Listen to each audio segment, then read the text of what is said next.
Hotter. Carson Wentz, Cam Newton. Cam Newton's seat is much hotter, and I'm going to make this very, very, very easy to digest for y'all and for my big bro right here. Chip, come back. I ain't trying to hear this. The reason Cam Newton's seat is hotter is this. Right now, Sel, if you were to go out to a restaurant in L.A., right, and you were to go out and sit at this restaurant, if the restaurant was crowded and there was a line outside, after about 75, 80 minutes, your host would start to walk back and forth. Your waiter or waitress would start to walk back and forth. And you ready for the check? Can I get you a box? They would try to expedite your exit because there's somebody waiting in line. Okay. But if you go to a restaurant where there's nobody waiting in line, you can really sit back as long as you want and chill and take your time because nobody's trying to expedite your exit. Let's go back to the restaurant where somebody's waiting in line. After the 90-minute mark, if there is somebody in line, the host will do this. I'm sorry, due to the COVID regulations, we have a 90-minute time limit, and we're going to have to ask you to leave. And you would have to get up because there's people waiting in line. The Patriots have somebody waiting in line in Mac Jones. Who? And Mac Jones is sitting there at the door fresh. He just got out the Rolls Royce. He just got out the car, and he's fresh. He got a squad with him. And he's sitting there waiting in line, and they looking, and Cam Newton's sitting in the seat. And Cam Newton's sitting in the seat, and Belichick has walked by. Robert Kraft has walked by. Belichick walked back by. Cam, can we give you a check, please? Can we get your check? Is there anything else we can get for you? No, sorry. We don't have desserts anymore. We'll box it up for you. And meanwhile, Carson Wentz is sitting back at his chair, seat's cool, because nobody's waiting in line. Not former fifth-round pick Jacob Eason or fourth-round pick, and not the sixth-round pick, my friend of this past year, Sam Ehlinger out of Texas. They're not truly waiting in line. For that reason, just off story form on my first lap, Cam Newton's seat is much hotter. Wow, that was an amazing story, too. Oh, man, I disagree. I think it's Carson Wentz. I don't even think Carson Wentz gets the entire season for two reasons. One, confirmation bias.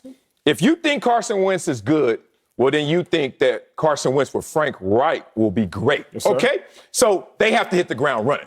Why? Because he's back with Frank Reich. No more excuses. All chips in. But if he's not, if Carson Wentz in his first game, and I keep saying this, goes 0 touchdowns, 3 interceptions, 178 yards passing, I don't even know if he'll make it to week 2. And I'm going to tell you why.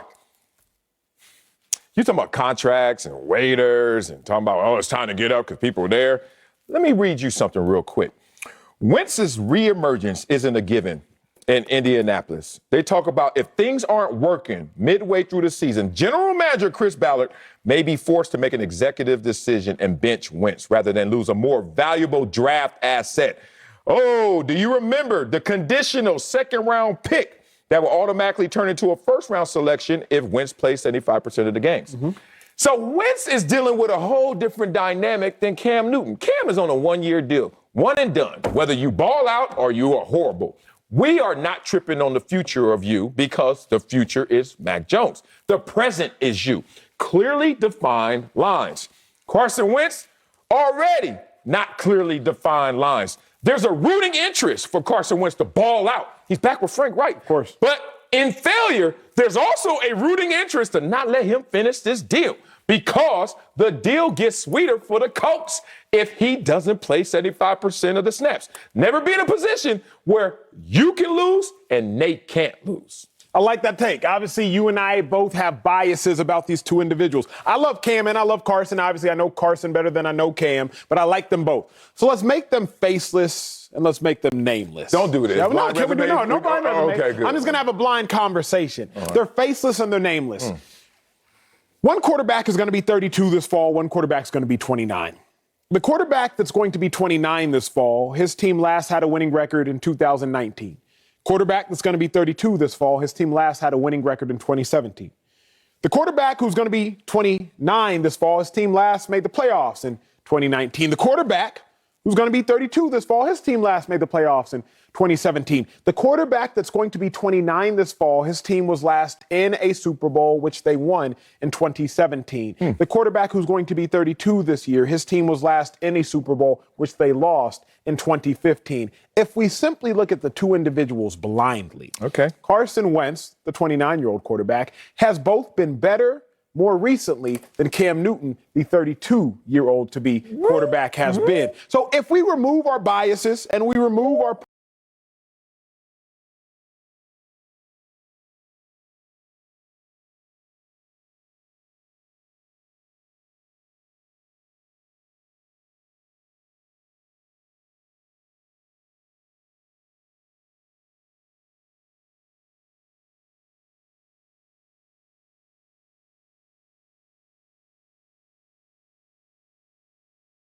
personal vendettas or lack thereof, I will not speak for you. Very simply, anybody would assume the quarterback who is both younger and has had more recent success, his seat is cooler. Man, you got me somewhere, but it's not in a place where I can agree with that. And I'm not even trying to disagree because I'm on the other side saying Carson Wentz. I don't even believe that Cam Newton's under any type of pressure. Matter of fact, there's a luxury there. You do what you need to do, Cam, because in the first year of our system, either you sit or you suck. Now, Josh McDaniels has been on record. Bill Belichick has been on record this entire offseason talking about the handicap, the issues that Cam Newton had to deal with last year. They gave him a mulligan. We just haven't given him one. We'll see how that plays out. But Carson, no more mulligans, bro. You're a young franchise quarterback. Let me just start here. If you my homeboy and you are Carson Wentz, this is what I'm telling you. Dog, how you trick off a $128 million contract? You are a franchise quarterback, and you lost your job, lost your team, lost your head coach to a second rounder that some don't even think can play the position fully? Damn, how sorry are you? But I'm not going to go there because you ain't my homeboy. But I'm going to tell you because you are cool with Carson Wentz. Who led the league in interceptions last year and turnovers despite only playing 12 games? You talking about recent woes, recent issues. Yo, boy, text him that. Second worst completion percentage. Yo, boy, text him that. Second worst passer rate. Dog, stop. You second. Him and DK Metcalf in that back of that second to last position. You can't be that guy. Took the most sacks. You took the most sacks. And you a $128 million man. And you trying to tell me his seat ain't hot? They want to figure out, dog, was that an anomaly? Or was 2017 an anomaly? Remember that? 11-2, 33-7, touchdown interception, passer rating 102. But the rest of his career, being real, bro, 86 passer rating, 24, 30, and 1. I hate taking out the best of somebody because then what are you? Exactly. Right? I mean, you take my best year away. I'm still. But the point is, he a losing quarterback with a bad passer rating outside of 2017. Carson Wentz, though, Sel, even in 2019, bump 2017, all right, bump. 4,000 yards. Cam Newton's done that once, his rookie year, 2011. Maybe even 2010. He don't want to go for all them yards. That ain't what he do. So let's call a spade a spade. And the fact of the matter is, Carson Wentz has just been better more recently. But more than that, I'm going to give y'all a take that y'all hadn't even thought of. Let's go. Remember before Cam Newton showed up, the Patriots were 12-4. We talk about wins above replacement, right? When you are replacing someone, how much better are you than they are? That's how you really dictate success. Yep. The Patriots went from 12-4 with Tom Brady to 7-8 with Cam Newton. That is a 28% drop off as far as win percentage. 12-4 win percentage, 7-8. Carson Wentz went from 9-7 to 3-8-1. Carson Wentz actually wasn't even as bad compared to his previous self as Cam Newton was compared to who was there previously. So we want to talk about just how bad the Eagles were last year. But really, the Patriots had a bigger deviation.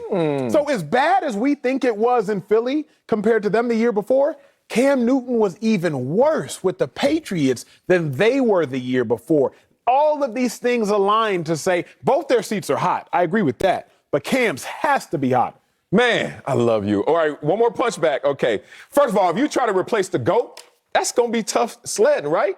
Try to replace me in this seat. Just see what happens. I ain't the GOAT, but still, that's the point. Like, he tried to replace Tom Brady in a 20-year glove that fit. That's true. And he's like, oh, well, it's kind of like the thumb is getting, like, come on, man, it's going to take time this year. Woo! Carson Wentz, 2020. You know, there were quarterbacks that had higher passing grades than Carson Wentz last year. Drew Lock, Gardner Minshew, bless me, Andy Dalton, Mike Glennon, Daniel Jones, Tua. Tua's good, though. All right, here we go. Wentz's regression. I got to get you here because you always like to bring up 2019. Dog, we are working well together. You know why? Because I know your punches and your counter punches, and you know mine. So the thing is, I know he always going to go to 2019, and then I'm always going to read this one back. The last 2 seasons, oh, man, bottom half of the league in a lot of categories. You know who had a better completion